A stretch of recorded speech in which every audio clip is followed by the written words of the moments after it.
Hey guys, मैं हूँ शिरीन और स्वागत है आपका मेरे यूट्यूब चैनल बी एक्सप्लेनेशन पर। आज हम एक्सप्लेन करने वाले हैं कोरियन ड्रामा हार्टबीट के एपिसोड नंबर 2 को। अगर आपने पहले एपिसोड नंबर 1 नहीं देखा है तो देख लीजिए, लिंक इन द डिस्क्रिप्शन। तो लास्ट एपिसोड में हमने देखा था हमारे वैम्पायर भैया इन्हा दीदी को काटने जाते हैं, पर उल्टा इन्हा दीदी ही हमारे वैम्पायर भैया को काट लेती है। अब आगे इंसान द्वारा काटे जाने के बाद वैम्पायर भैया बेहोश हो जाते हैं। इन्हें दीदी वैम्पायर भैया के पास जाकर देखते हैं, वो बिल्कुल भी हलचल नहीं कर रहे थे और यहाँ तक कि उनके पल्स भी ड्रॉप हो चुके थे। वो वैम्पायर भैया के धड़कन सुनने की भी कोशिश कर रही थी, पर वैम्पायर्स के पास दिल थोड़ी होता है जो वो धड़कन सुन पाती। इसके बाद वो उसे लेके हॉस्पिटल चली जाती, जहाँ डॉक्टर उनकी ट्रीटमेंट कर रहे थे। वो उन्हें बचाने की कोशिश कर रहे थे क्योंकि उन्हें लग रहा था कि वैम्पायर भैया मर चुके हैं। डॉक्टर CPR वगैरह भी दे रहे थे ताकि उनके दिल के धड़कन वापस आ जाए, पर ऐसा कुछ भी नहीं होता है और डॉक्टर डिक्लेयर कर देते हैं कि वैम्पायर भैया मर चुके हैं। इस बात को सुनकर हमारी इन्हें दीदी की तो होश उड़ जाता है। उन्हें लगता है उनके काटने की वजह से ही वैम्पायर भैया की मौत हो गई। वहीं हम देखते हैं एक पेशेंट आ रहा होता है और दूसरी ओर हमारे वैम्पायर भैया को भी होश आ जाता है। हम देखते हैं वैम्पायर भैया को कुछ स्मेल आता है।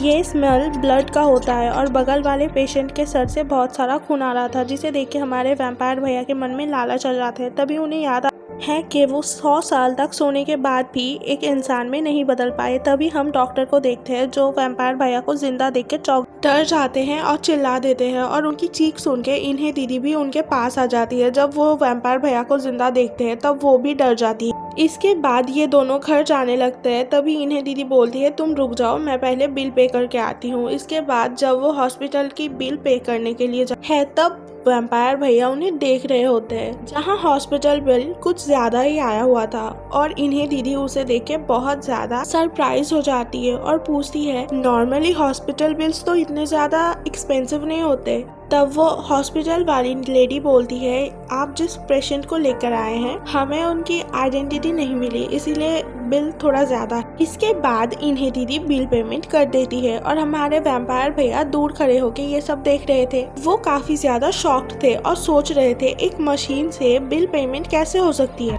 क्योंकि 100 साल में दुनिया काफी ज्यादा एडवांस हो चुकी थी और उन्होंने पहली बार ये सब अपने आंखों से देखा था। अब दोनों घर जाते वक्त फिर से बहस करने लगते हैं और इन्हें दीदी वैम्पायर भैया को वही छोड़ के चली जाती है। अब वैम्पायर भैया अकेले थे। वो मिरर में देखते हैं, उनकी रिफ्लेक्शन अभी भी ब्लरी दिख रही थी और वो काफी ज्यादा सैड हो जाते हैं। अब दूसरी ओर हम वैम्पायर भैया के दोस्तों को देखते हैं जो शेडेड वेसिस आए हुए थे, क्योंकि उन्हें लग रहा था वैम्पायर भैया आज जगने वाले। पर जब वो कॉफिन के पास जाते हैं तब देखते हैं वैम्पायर भैया तो पहले ही यहाँ से जा चुके हैं। अब हमें वैम्पायर भैया को दिखाया जाता है जिन्हें रास्ते में एक ब्लड स्टोर मिला था। उन्हें काफी ज्यादा भूख लगी थी और वो वीक महसूस कर रहे थे। अब हमारे वैम्पायर भैया को रास्ते में एक छोटी सी कैट मिलती है, जिन्हें देख के उन्हें लगता है ये मिस्टर कैटमैन है। अब हम इन्हें दीदी को देखते हैं जो अपने पुराने घर आई हुई थी कुछ सामान लेने। दूसरी ओर वैम्पायर भैया उस बिल्ली का पीछा कर रहे होते हैं। उन्हें लग रहा था कि मिस्टर कैटमैन उनसे नाराज है, इसीलिए उनसे बात नहीं कर रहे थे, इसीलिए वो उस कैट की पीछा कर रहे थे। कुछ देर बाद उन्हें समझ आता है कि ये तो एक नॉर्मल सी कैट है और वो अपसेट हो जाते हैं और इन्हें दीदी के ऊपर चिल्लाने लगती है, क्योंकि उनके वजह से ही वो इंसान नहीं बन पाता। तभी यहाँ 2 लेडी आ जाती है जिन्हें लगता है कि वैम्पायर भैया उस छोटी सी कैट के ऊपर चिल्ला रहे थे, इसलिए वो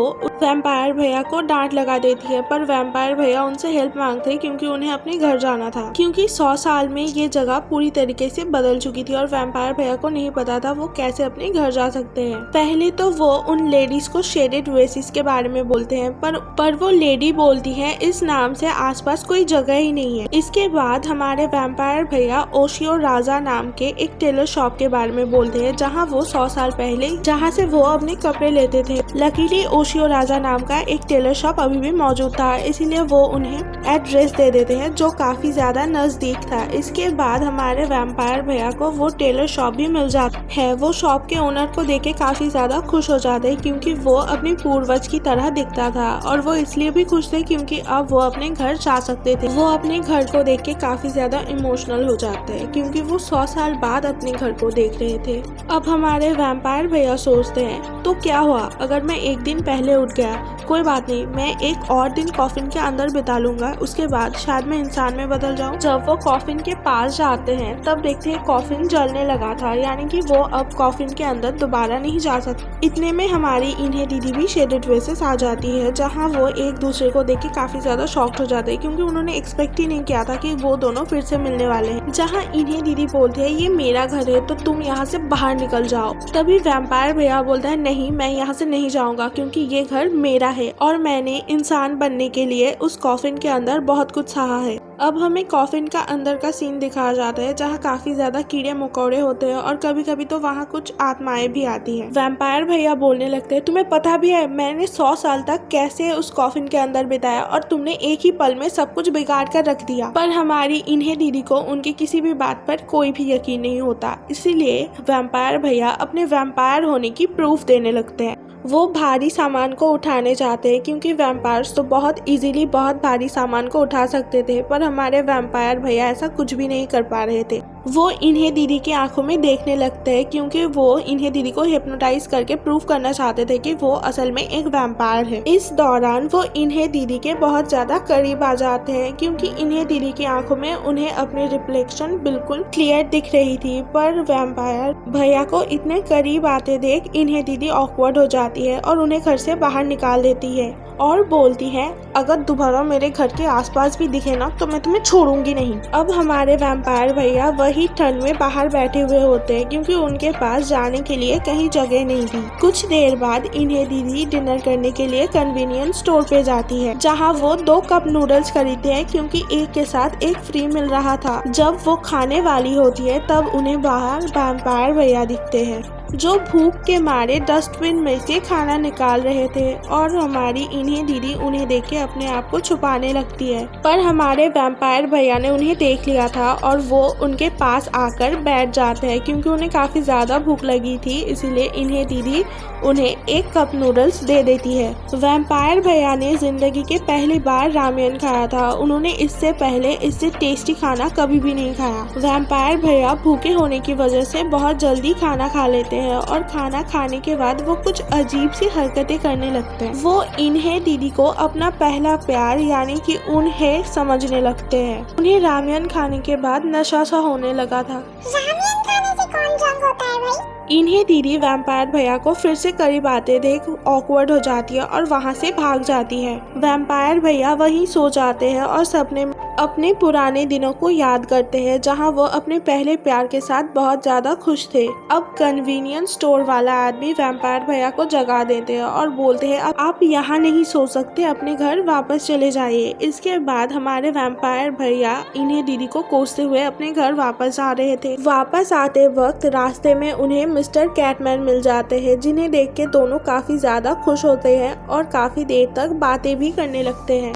वैम्पायर भैया कैटमैन से बोलते हैं मैं इंसान में नहीं बदल पाया, एक अजीब सी लड़की आती है और 100 साल होने से ठीक 1 दिन पहले मेरे कॉफिन को खोल देती है। तब कैटमैन बोलते हैं तो फिर वो लड़की कोई आम इंसान नहीं है, क्योंकि एक नॉर्मल इंसान कभी भी को ओपन नहीं कर सकता। अब हमें अगले दिन सुबह का सीन दिखाया जाता है, जहां हमारी इन्हें दीदी के पास एक कॉल आता है और वो भागते हुए अपने पुराने घर पर जाती है, जहां कुछ इंजीनियर्स आए हुए थे और वो इन्हें दीदी के घर के बाकी के सामान को नीचे फेंकने लगते हैं। इन्हें दीदी उनसे विनती करती है कि उन्हें कुछ टाइम दिया जाए ताकि वो अपने सामान को शिफ्ट कर सके। तभी वहाँ दोषिक आ जाते हैं। हमें फ्लैशबैक के सीन में दिखाया जाता है, जहाँ ये दोनों सेम कॉलेज में पढ़ते थे और दोषिक को तब से इन्हें दीदी पर क्रश था। पहले मुलाकात में दोषिक को चोट लग जाती है तो इन्हें दीदी ने उसके हाथों पर पट्टी बांधा था। अब दोनों एक कॉफी शॉप में आए हुए थे, जहां दोषिक हमारे इन्हें दीदी से पूछता है क्या तुम्हारे पास रहने के लिए कोई घर है। इन्हें दीदी हामी भरती है, पर दोषिक तो इन्हें दीदी के साथ टच में रहना चाहता था, इसीलिए वो बोलता है अगर किसी चीज की जरूरत हो तो मुझे जरूर बताना। दूसरी ओर वैम्पायर भैया अभी भी घर के बाहर खड़े हुए थे, जहाँ एक पड़ोस वाली आंटी आती है और उनसे पूछने लगती है कि तुम कौन हो और यहाँ क्यों आए हो।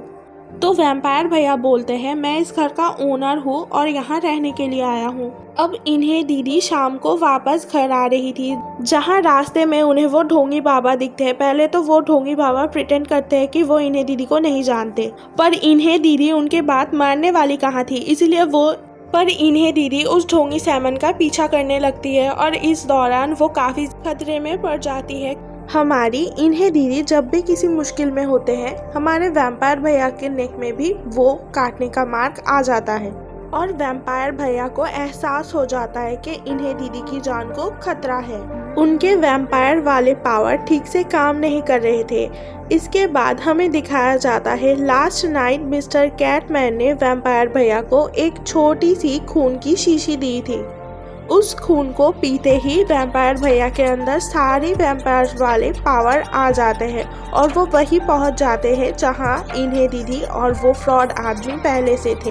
दूसरी ओर वो फ्रॉड आदमी हमारे इन्हें दीदी को मारने ही वाला था, तभी वहां वैम्पायर भैया आ जाते हैं और उसे एक जोरदार किक मारते हैं, जिससे वो ढोंगी बाबा काफी दूर जाकर गिरते हैं। अब वो ढोंगी बाबा एक आयरन रॉड को उठा के वैम्पायर भैया के पास आते हैं उन्हें मारने के लिए, पर हमारे वैम्पायर भैया उस आयरन रॉड को बहुत इजीली मोड़ देते हैं। इसके बाद वो ढोंगी बाबा वैम्पायर भैया के ऊपर एक चाकू से हमला करते हैं। इस चाकू से वैम्पायर भैया को थोड़ी सी चोट लग जाती है, पर वो हील हो जाते हैं। इसे देखकर उस ढोंगी बाबा के साथ हमारी इन्हें दीदी भी काफी ज्यादा चौंक जाती है। इसके बाद हमारे वैम्पायर भैया उस ढोंगी आदमी को एक और किक करते हैं, जिससे वो बहुत दूर जाकर गिरता है। अब हमारे वैम्पायर भैया इन्हें दीदी के पास आती है उनके तरफ हाथ बढ़ाने के लिए।